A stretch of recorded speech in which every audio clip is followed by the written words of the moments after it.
She arrived in silence, wearing worn-out sneakers, a faded polo, and pushing an old mop bucket that squeaked on the marble floors of Jennings and Company headquarters. No one looked up. They never do. Eleanor Jennings had spent a lifetime commanding respect as a school principal, raising 3 sons on her own, and helping build her youngest son's billion-dollar tech empire. But today, at 68, she was invisible by design. She moved unnoticed, just another temp cleaner assigned by a third-party service. Langston had reluctantly agreed to her plan. "Just 1 week," he said, "then I pull you out. I can't risk you getting hurt." She had smiled softly. "I've raised you. I've taught thousands of kids. I've fought school boards and picket lines. I'll survive this." It didn't take long for her to see the rot. By the first day's end, she had been called "sweetie," in that dismissive tone by interns who couldn't spell her name if it were tattooed on their hands.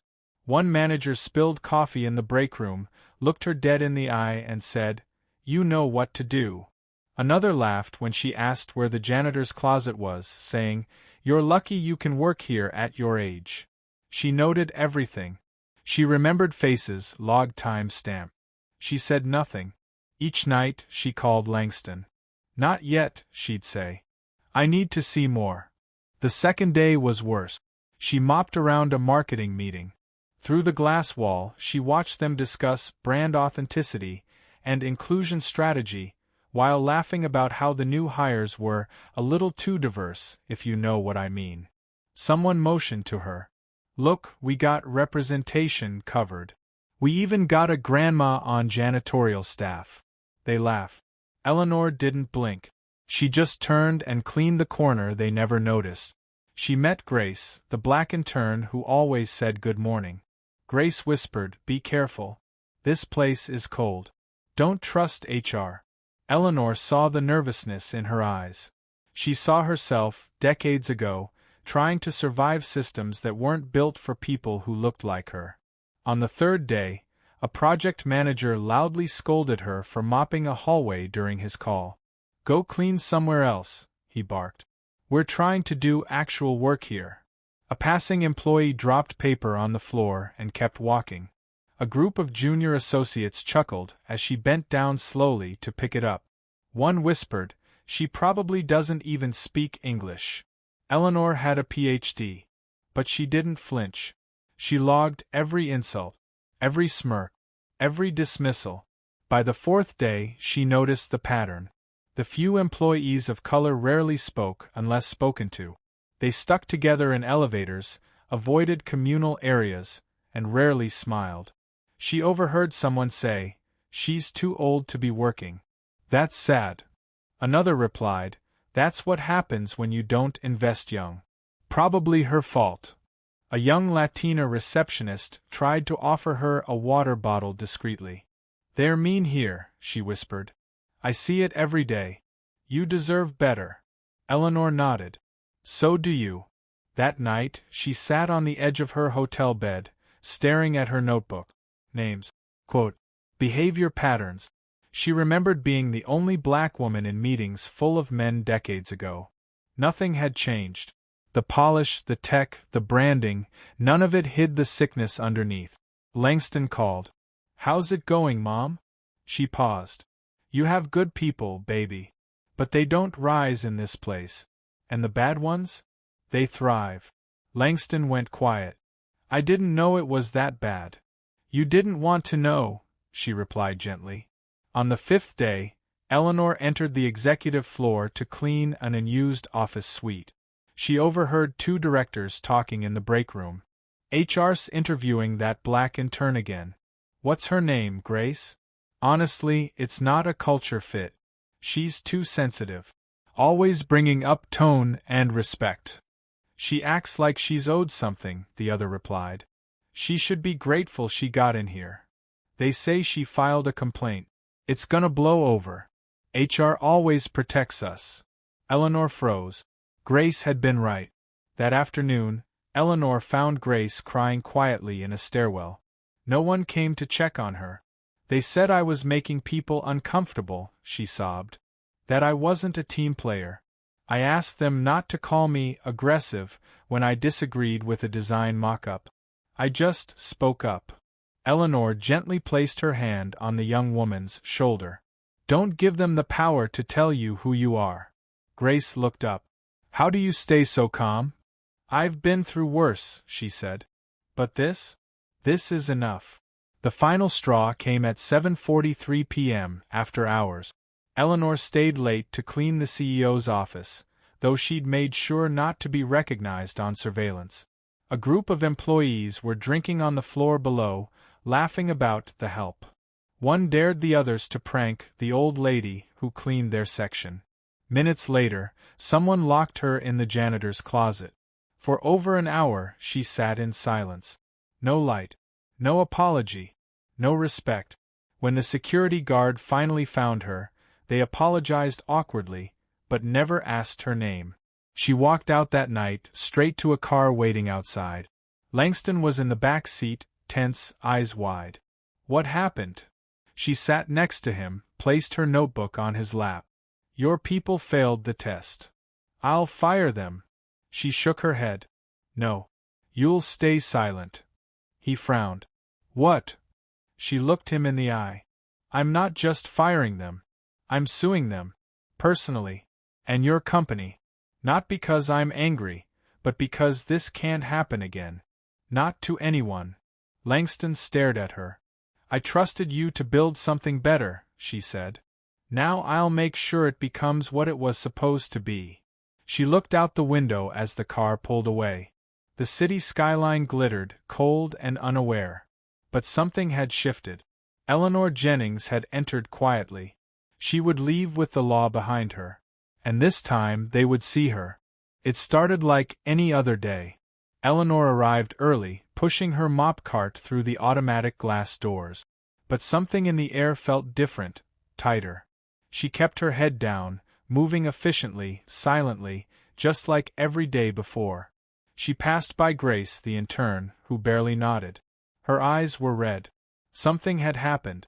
Later that morning, Eleanor was wiping down a conference room table when she overheard them. The same three middle managers, Rick, Shannon, and Leo, were standing by the kitchenette. They didn't see her behind the half wall. She's too much trouble, Rick said, biting into a protein bar. This Grace girl keeps talking about equity and tone policing. It's like she thinks we owe her the job. Let's be honest, Shannon chimed in. She got hired because of the diversity push last quarter. She's not here for her talent. Leo snorted. If she keeps pushing HR, maybe we push her out. Eleanor's cloth paused mid-white. Her grip tightened. What's the play? Rick asked. Shannon lowered her voice. Let's document every little thing. Tardiness, attitude, anything. HR just needs a little pressure. They laughed. Rick added, that intern's got no future here. But hey, at least our janitor seems grateful. Eleanor quietly turned, leaving the room before her rage made her visible. By noon, Eleanor found Grace at her desk, typing fast, face pale. You okay? She asked softly. Grace nodded without looking up. They scheduled a performance discussion. That's usually code. Do you want to fight it? Grace hesitated. It won't matter. People like me, we don't win here. I just thought I could change something. Eleanor placed a note in her pocket. Save everything. Date. Emails. Even the tone of their voices. You'll need it. Later that day, Eleanor was cleaning the hallway near the design studio when a junior associate accidentally spilled coffee at her feet. Oops, he muttered without looking. She reached for the mop, only to hear Rick call from the end of the hall. Hey, you missed a spot. And you might want to hurry up. We've got guests coming. The tone wasn't about cleanliness. It was a command rooted in something deeper. Shannon, carrying her laptop, added with a smirk, maybe we need new janitorial standards. Someone who can keep up. The two walked past her like she wasn't there. An hour later, she was summoned to clean a meeting room used by upper exec. When she entered, it was empty, but Rick's voice boomed down the corridor. She's in. Now's your chance. Then the door slammed behind her. Click. Silence. She tried the handle. Locked. For a moment, she thought it might be a mistake. But then came the muffled laughter. Footsteps retreating. They had locked her in. A joke. She banged once. No one responded. She stood in the room, breathing deeply, eyes closed. She could still hear their laughter, faint and ugly through the vent. Minutes passed. Her legs began to ache. The walls felt smaller. Eventually, a night janitor found her. "I thought this room was done already," he said. "What the hell?" Eleanor said nothing. She just stepped out and walked past him. She didn't go home. She took a car straight to Langston's penthouse. He opened the door, still in his tie, startled to see her. "Mom!" She stepped inside, dropped her bag on the floor, and pulled out a red leather binder. "I'm done." Langston studied her face. "What happened?" "They locked me in a room. They mocked me. They planned to fire a young black intern for speaking up. They've built a culture of fear, exclusion, and quiet cruelty. This is not what we talked about when you started this company. I'll have them fired. Every one of them." She raised a hand. "No. That would just be cleaning the mess. We need to expose it. The rot goes deeper than 3 bad employees. This entire system encourages them." Langston was silent. "I'm suing them," she said. "Not just for harassment. For workplace discrimination, defamation, and corporate liability." "And Grace?" "She's joining the case." Langston's voice was low. "You're going after my company. I'm going after the version of it that you let grow in the shadows." He sat down slowly, rubbing his hands together. "You have no idea how much I want to fix this. But a lawsuit. You said you wanted a culture of integrity. This is how we get it. Not by press releases. Not by panels. By forcing the truth into the open." He looked at her, no longer as the woman who read him bedtime stories, but as the architect of his reckoning. "What do you need from me?" "Nothing," she said. "This fight has to start from the ground. I'm going in as Eleanor Jennings, former employee. And I will let the law speak." He exhaled. "They're going to call you a liar. Say you orchestrated this. I know. That's why I documented every single thing. And I'm not afraid of their lawyers." Langston finally nodded. "Then I won't stop you." Eleanor turned to leave. "One more thing." He looked up. "When this goes public, you'll have to choose. The board or your mother. Be ready." She walked out without another word. The next morning, the lawsuit hit the press. Eleanor Jennings, mother of tech CEO, files suit against Jennings & Co. for discrimination, elder abuse, and corporate negligence. Shockwaves rippled through the industry. The company's stock dipped immediately. Reporters camped outside the office. Inside, HR scrambled. The same people who once laughed behind glass walls now scrambled to scrub their names from documents. Anonymous employee reviews started flooding social media. A hashtag went viral. Hashtag clean the culture. Former interns, contractors, assistants, all echoing the same thing. If they can do it to the CEO's mom, imagine what they did to us. Eleanor didn't speak to the press. She didn't post online. She let the story speak. Langston, silent for now, watched the storm build. His empire trembled. But the one person he trusted most had lit the match. Not out of vengeance, but justice. And this time, the silence would not protect anyone. The courtroom was quiet except for the shuffle of papers and the occasional cough. Eleanor sat beside her legal counsel, poised and focused, a calm strength radiating from her posture. On the opposing side, the Jennings & Company legal team whispered furiously, flipping through thick binders of corporate policy and compliance jargon. The lead attorney, Malcolm Reed, was known for dismantling cases with surgical precision. He didn't hide his smirk when he glanced at Eleanor. Judge Whitaker entered, a no-nonsense woman with a reputation for cutting through theatrics. "This court is now in session," she announced. Plaintiff Eleanor Jennings v. Jennings & Company, case number 27194B, regarding workplace discrimination, harassment, elder abuse, and corporate negligence. The room shifted as tension settled into every chair. The first witness was Grace. She walked to the stand, nerves visible in her hands but not in her voice. Eleanor watched her with quiet pride. Grace recounted everything. The inappropriate comments, the belittling feedback, the HR meetings that mysteriously left out transcripts. She recited dates, names, and quotes like she had practiced for a war she never asked to join. "They said I was aggressive," Grace said, her voice steady. "All I did was ask not to be called girl in meetings. They told me to adjust my tone if I wanted to grow." Reed rose for cross-examination. "Miss Grant, are you implying that normal workplace feedback is racist?" Grace didn't flinch.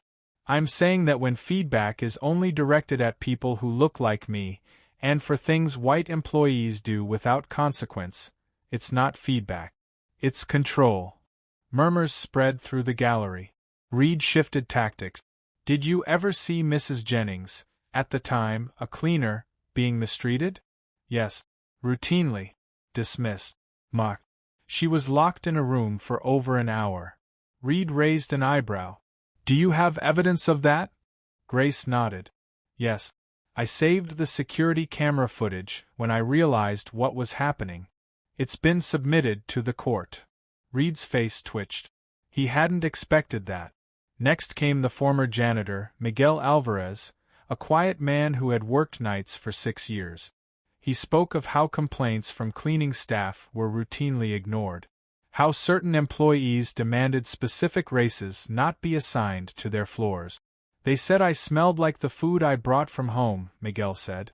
"They didn't even know what it was. Just assumed it was bad." Reed tried to object to relevance, but Judge Whitaker overruled him. "It speaks to a pattern," she said. "Continue." Testimonies continued. A former receptionist who had left in tears 2 years ago. A white employee who admitted he'd felt pressured to stay silent when he saw wrongdoing because those people don't last long anyway. Then came Eleanor. The courtroom leaned forward. "I walked into that building thinking I would observe quiet inefficiencies," she began. "What I found was a culture of power abuse, racial bias, and systemic cowardice. People weren't just ignored. They were deliberately diminished." Reed stood. "Mrs. Jennings, with all due respect, you're the mother of the CEO. Isn't it true this was a personal test you conducted, and now you're using it to shame your own son's company?" "No," Eleanor replied calmly. "I am using it to hold power accountable, including my son if necessary. He built something extraordinary. But somewhere along the way, extraordinary success blinded them to everyday cruelty." Reed leaned in. "But this could have been handled internally. Why bring a lawsuit?" "Because the internal system is the problem," she replied. "They weren't broken by accident. They were built to survive complaints, not fix them." He attempted to pivot. "So your goal is to what? Humiliate Jennings and company?" "No," she said. "To transform it." By the time Eleanor stepped down, something had shifted. Even members of the opposing counsel looked uneasy. The defense tried to regain ground. They brought in a compliance officer who rattled off HR training dates and employee satisfaction metrics. "We have DEI training modules completed company-wide. Records show mandatory sessions every quarter," she stated confidently. The plaintiff's lawyer, a sharp black woman named Daria Tate, rose. "How do you measure if that training works?" The compliance officer blinked. "Excuse me. You say it was mandatory. But how do you know people absorbed anything? That behavior changed. We don't track impact. Just participation." "Exactly," Daria said. "So it's a checkbox, not a culture." The final blow came from a former HR officer turned whistleblower. She had quit 6 months earlier. Under oath, she revealed that complaints involving racial bias were often downgraded to interpersonal conflicts and logged without formal investigation. "We were told not to make mountains out of molehills," she said. "And to protect the brand above all." Reed objected again. Unverified personal claims. Judge Whitaker replied, "Your client's refusal to investigate is what makes them personal. That's the point." The courtroom remained silent as Daria approached the bench with closing remarks. What Mrs. Jennings did was radical only because the standards are so low. She disguised herself, not to deceive, but to reveal. What she found was not one or two bad apples. She found a corporate orchard that rewards silence, hierarchy, and social erasure. This is not just about an old woman with a mop.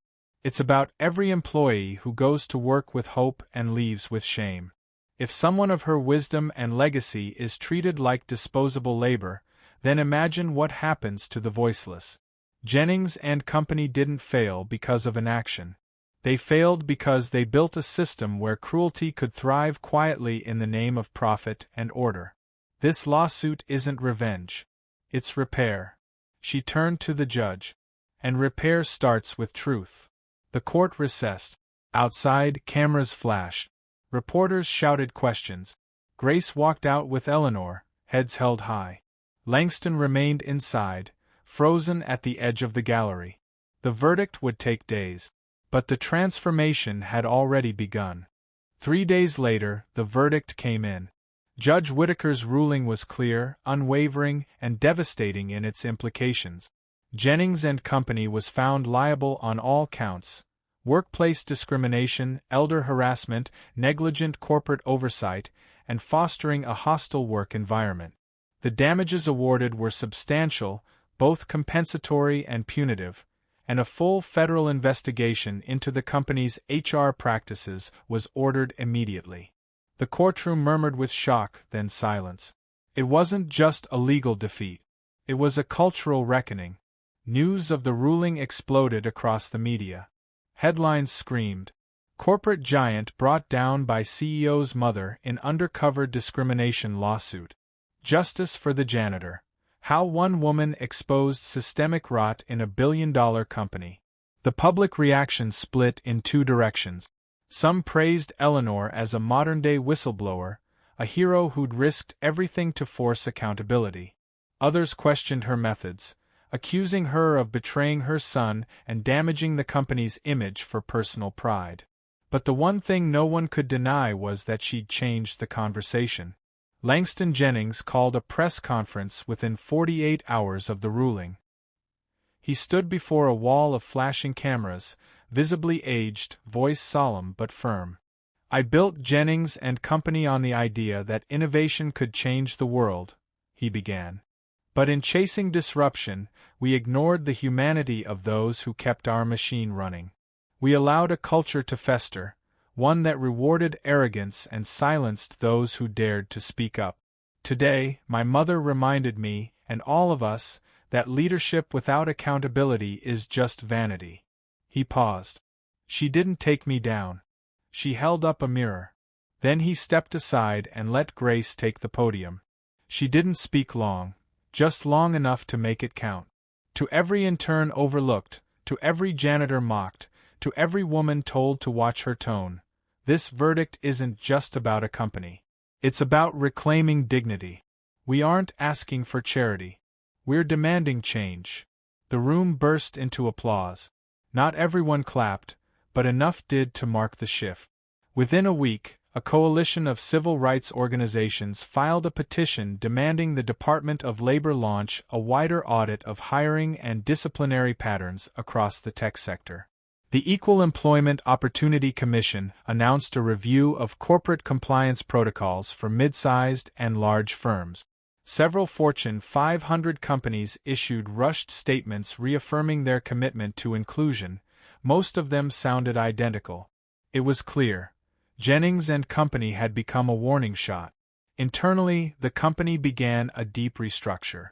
Langston voluntarily stepped down as CEO and appointed an interim leadership committee composed of former whistleblowers, mid-level employees, and external advocate.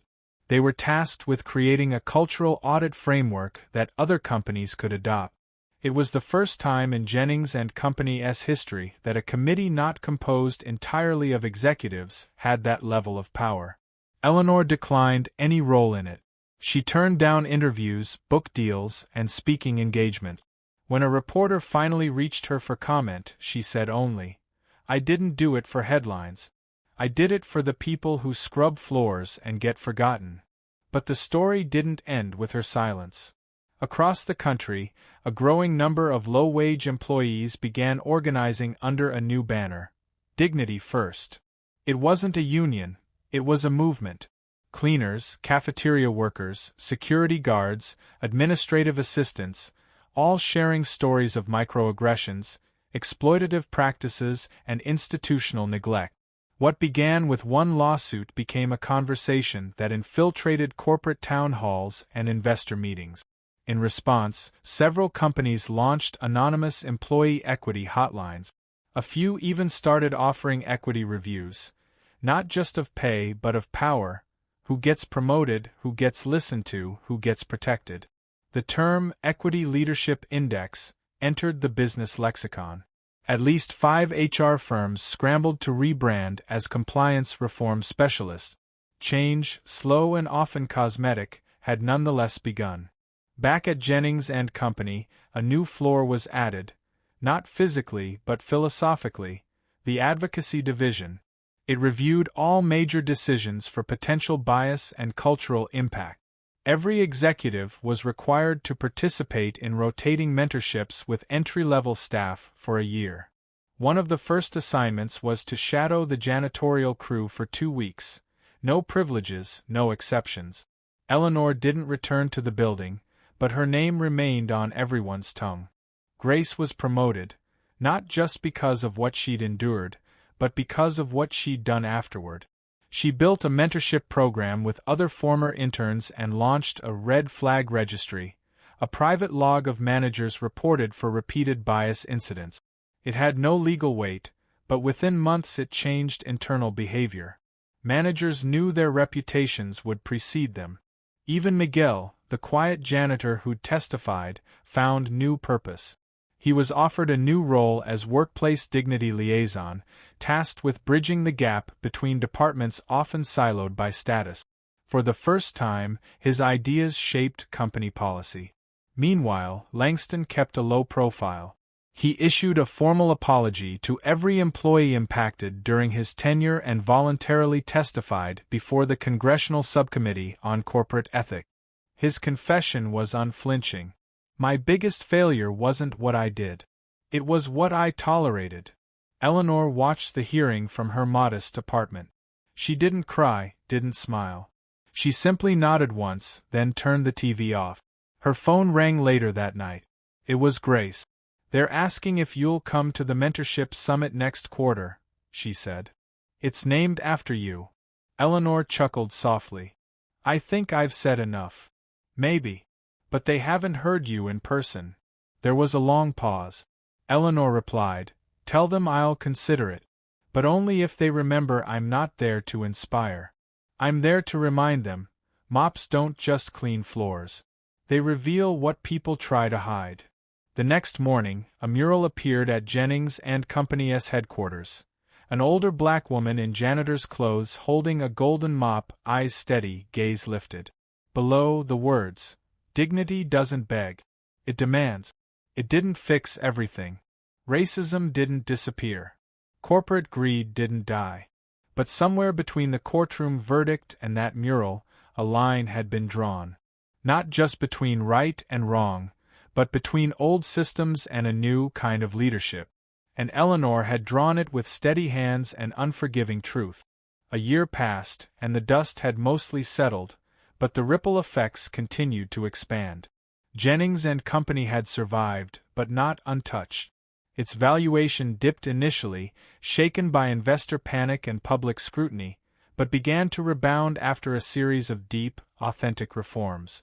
Unlike the usual surface-level changes, these went deeper: board diversification, whistleblower protections, equity-centered performance reviews. A new generation of leadership emerged from unlikely corners of the company. Many were former assistants, analysts, or overlooked specialists who had now become decision-makers. It was more than symbolic, it was structural.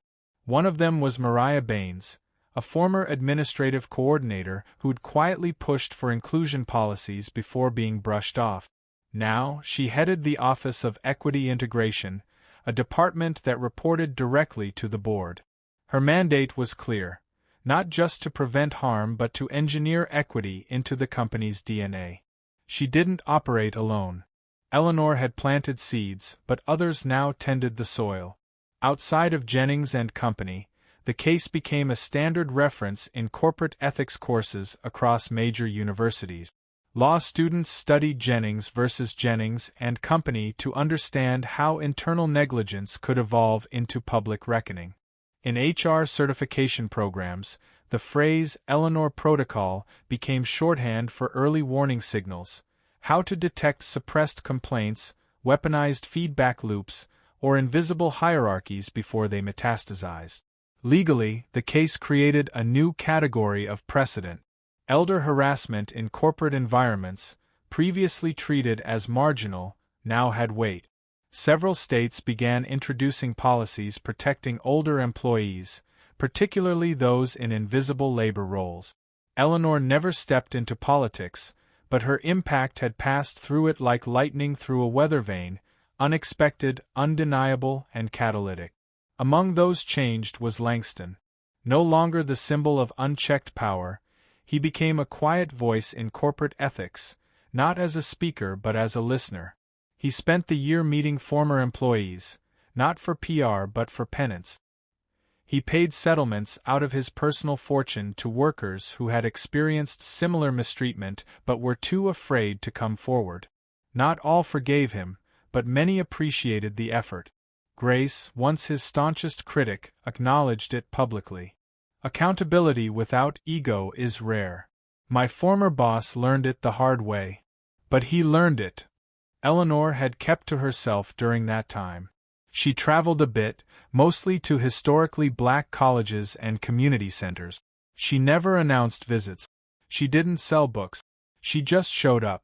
She'd sit quietly at the back of rooms, listening to young people talk about navigating systems not built for them. And when invited to speak, she'd rise slowly, lean on her cane, and tell them not to wait for permission to call out injustice. "You don't need a title to tell the truth," she'd say. "You need courage. And a damn good memory." Her presence began to take on a mythic quality. Some referred to her as the matriarch of reckoning. Others called her the custodian general. She dismissed both with a smirk. "Just Eleanor," she'd insist. But one invitation caught her attention more than the rest. It came from a coalition of black women in corporate leadership, organizing a national summit called The Legacy We Build. They asked Eleanor to keynote. At first, she declined. But after reading the letter again, she reconsidered. It wasn't about accolades, it was about closure. So she agreed. The summit took place in Atlanta, drawing thousands of women from across industries: law, tech, finance, healthcare. When Eleanor stepped on stage, the room fell silent, not from awe, but respect. She didn't waste time with pleasantries. "I'm not here to inspire you," she said. "I'm here to ask what you're going to do once you've made it. Because being the only one at the table isn't a win if the table stays the same." She paused, scanning the crowd. Leadership isn't a title. It's what you tolerate, what you excuse, what you justify in the name of stability. Then she told them what no one else had heard before, how she'd almost quit midway through her undercover work. How degrading it was to be ignored, ridiculed, treated as disposable after a lifetime of wisdom. And how what kept her going wasn't rage, but legacy. "I thought of the women who cleaned floors before me, who never had a courtroom to speak in. I thought of my mother, who worked until her hands bled, and died with silence in her throat. I thought, if I walk away, then I've let them die again." The audience was quiet, many with tears in their eyes. And so I stayed. I endured. And when it came time to speak, I didn't ask for a microphone. I took the floor. The standing ovation lasted nearly 5 minutes. But even then, Eleanor waved it off gently, humbly. Her power had never been about spectacle, it had always been about truth. In the months that followed, a mentorship network grew from that summit. Legacy circles, they were called. Groups of elder professionals matched with young talent, not just to guide them, but to arm them with stories, strategies, and strength. Jennings and Company adopted the model formally. Within a year, over 100 companies followed suit. By the time Eleanor turned 76, her influence had spread quietly but deeply. She received letters from former warehouse workers who had filed complaints and won. From immigrant housekeepers who now led safety committees. From single mothers who had used her story to demand protections during night shift. She kept those letters in a large wooden box. She never read them more than once. She said they weren't hers to hold, they belonged to the movement. One day, Grace visited her apartment with a simple question. "Do you regret anything?" Eleanor thought for a long moment. "Just one thing," she said. "That it took me this long to speak this loudly." Grace nodded. "But you spoke." And that, Eleanor knew, was what mattered. She had no intention of returning to corporate buildings or boardrooms. Her job was done. But the world she had forced to see itself differently? That work was still unfolding. And somewhere, in some forgotten hallway, a cleaning lady straightened her shoulders, picked up her mop, and walked with a little more purpose, because now she knew her worth didn't depend on recognition. It depended on truth. And the world was finally learning how to listen. The courtroom drama may have ended, but the real battle had only just begun. Jennings and Company's boardroom was no longer the ultimate authority. It was a battlefield of ideas, ethics, and power struggles. With Langston out, the interim leadership committee set forth an ambitious agenda to rebuild the company's fractured identity. But resistance was fierce. Some senior managers clung to old ways, unwilling to accept that the very culture they'd nurtured was toxic. Others feared losing influence to new voices emerging from the ranks. Mariah Baines, leading the Office of Equity Integration, understood the uphill climb. Her first directive was to establish a comprehensive employee feedback system, anonymous and protected, designed to catch discrimination before it metastasized. She partnered with legal experts to ensure compliance with emerging labor laws inspired by Eleanor's case. Yet the biggest challenge wasn't legal, it was cultural. Changing behavior ingrained over decades required more than policy. It required empathy and vulnerability. Eleanor watched these changes from a distance, skeptical but hopeful. When Grace invited her to join the mentorship initiative internally, Eleanor hesitated. The wounds were still raw. But she knew that transformation required more than external pressure, it demanded leadership's active participation. She accepted the invitation on one condition. She would mentor not just the executives but the cleaning staff, cafeteria workers, and security personnel, those often invisible voices in corporate dialogue. Her first session began with a quiet circle of employees from every level. There were skeptics and cynics, but also those hungry for change. Eleanor listened more than she spoke. "What do you want the company to be?" she asked.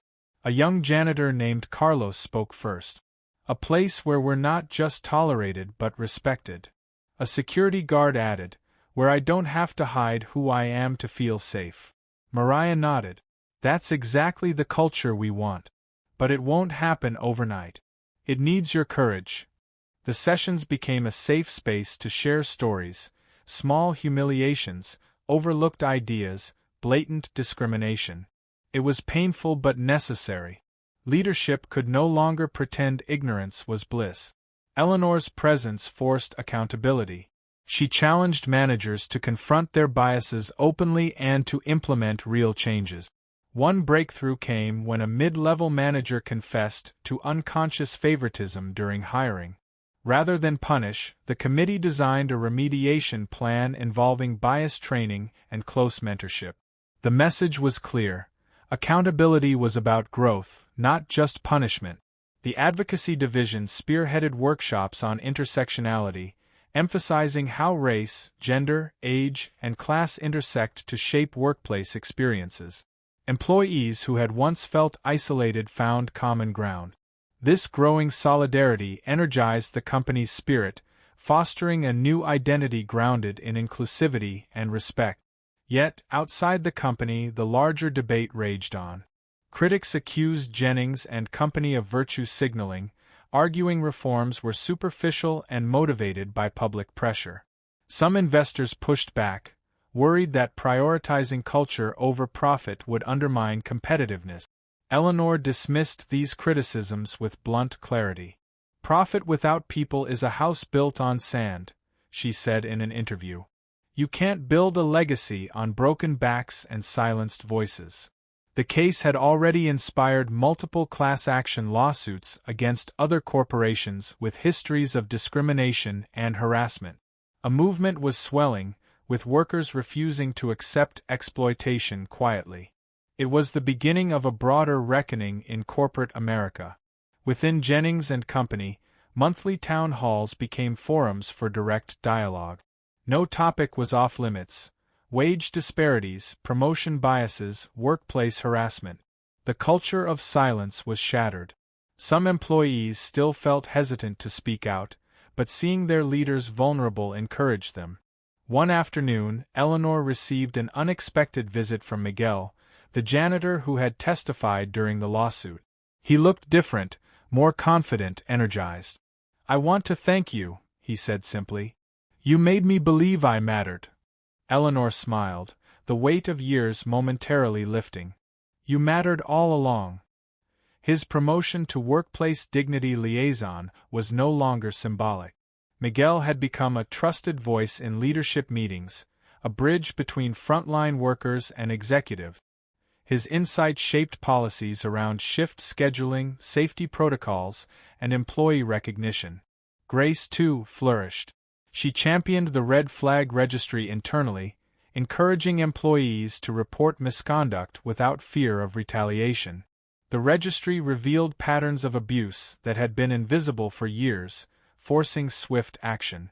Several managers were removed or retrained. A culture of accountability was taking root. Despite progress, challenges remained. Some employees resisted the new emphasis on diversity and inclusion, seeing it as a distraction from real work. A few senior executives quietly undermined initiatives, fearing loss of control. Eleanor confronted these pockets of resistance head-on. "Leadership isn't about clinging to power," she told the interim board. "It's about lifting others up, even when it's uncomfortable. True leaders don't fear change, they lead it." Her words resonated with many but rattled others. The tension highlighted how fragile transformation could be. Eleanor knew the work would be ongoing, requiring persistence and resilience. Her role as mentor expanded beyond Jennings and Company. She began consulting with other companies struggling with similar issues. Her reputation as a no-nonsense advocate for workplace dignity grew. She refused to sugarcoat realities, insisting on honesty and transparency. One of her most powerful pieces of advice: don't wait for crises to force change. Build cultures that prevent harm before it happens. Eleanor's philosophy influenced a new wave of corporate training programs, emphasizing empathy alongside compliance. Businesses started to see inclusion not just as a moral imperative but as strategic advantage.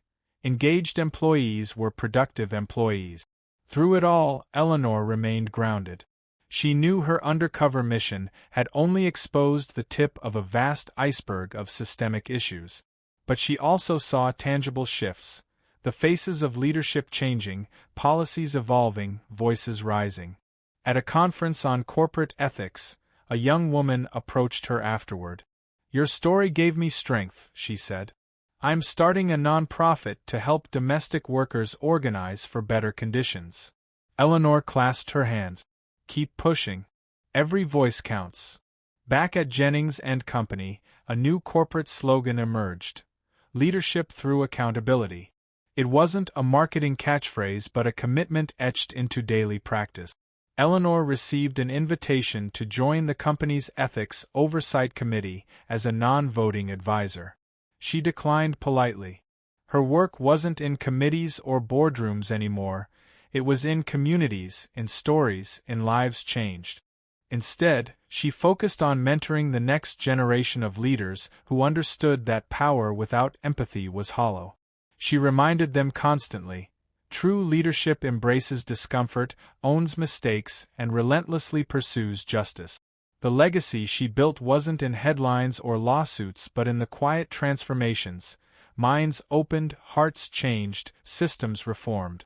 And in every corner of the company, from the CEO's office to the cleaning closet, Eleanor's message echoed clearly. Dignity is not granted. It is demanded, defended, and lived. Years after the lawsuit and the corporate upheaval, the effects of Eleanor's courage continued to resonate far beyond Jennings and Company.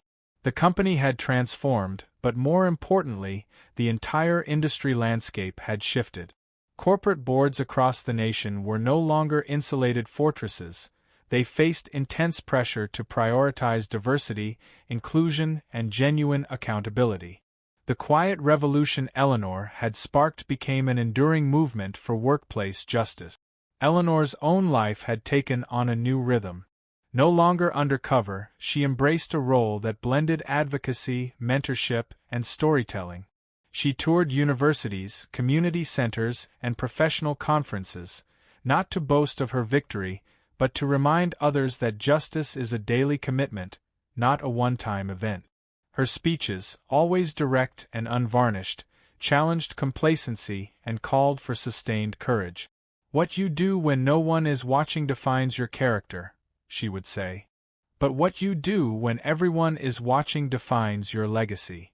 She stayed deeply connected with those who had shared her journey, former employees, lawyers, activists.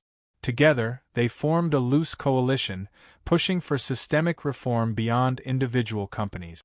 They lobbied for stronger workplace protections for elders and marginalized workers, tested new policies, and advocated for federal legislation that would hold corporations accountable for hostile environments.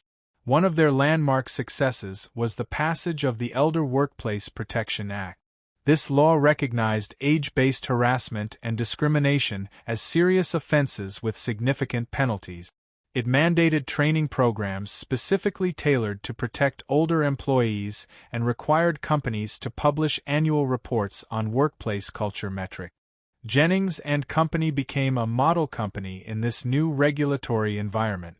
Eleanor also helped found the National Coalition for Invisible Workers, an alliance representing janitors, cleaning staff, cafeteria workers, and other often overlooked laborers. The coalition aimed to uplift these workers' voices, advocate for fair wages and benefits, and expose hidden injustices.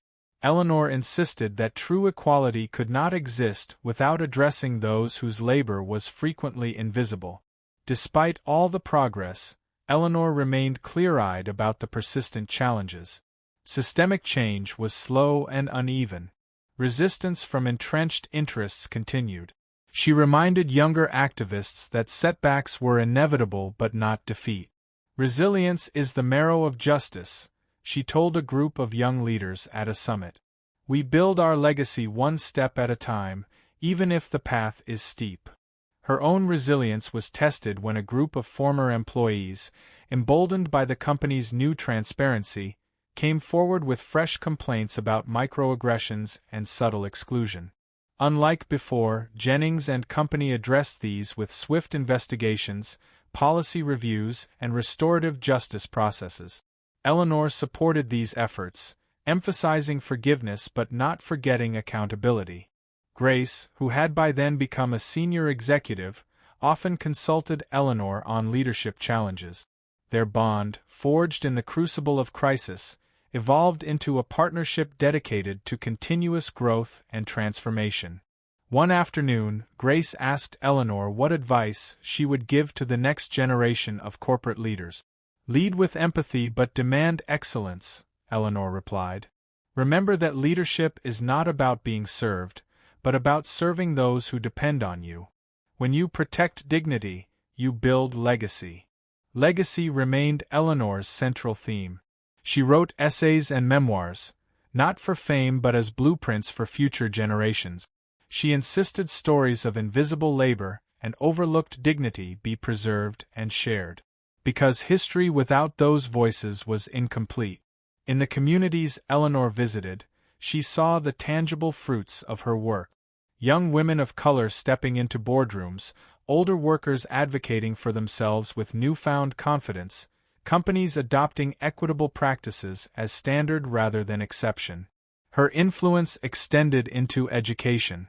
Corporate training programs integrated case studies from Jennings and Company's transformation, teaching not only law and policy but empathy, leadership, and cultural awareness. Eleanor championed curricula that combined legal ethics with lived experience, creating holistic frameworks for workplace justice. At home, Eleanor's life was quieter but no less rich. Family gatherings became celebrations of resilience and hope. Her son Langston, humbled by his journey, often credited her for reshaping his understanding of leadership and responsibility. They were no longer just mother and son but allies in ongoing social transformation. One day, reflecting on decades of struggle and triumph, Eleanor realized her fight was never truly about a single company or a solitary lawsuit. It was about demanding recognition for all who had been marginalized and silenced. It was about insisting that dignity is not a privilege but a right. Her final public address captured this essence perfectly. We are all stewards of legacy. What we leave behind is measured not in wealth or titles, but in how fiercely we protected the humanity of those who came before us and those who will come after. Our stories, our courage, our accountability, that is the foundation of justice. As Eleanor stepped down from public life, her mission passed into the hands of countless others she had inspired. The movement was no longer about her. It was about a collective awakening to equality, empathy, and empowerment. The cleaning lady who once walked unnoticed through corporate hallways had become a symbol of transformation, a catalyst for cultural revolution. Her legacy was woven into the very fabric of a new corporate era, one defined by justice, leadership with heart, and an unyielding commitment to inclusion. In every janitor's closet, every break room, every boardroom where decisions shaped lives, Eleanor's message remained clear and unwavering. Dignity is the right of all, and justice is the work of many. And that truth would endure, long after names were forgotten, because it was etched in the lives she touched and the systems she helped change forever.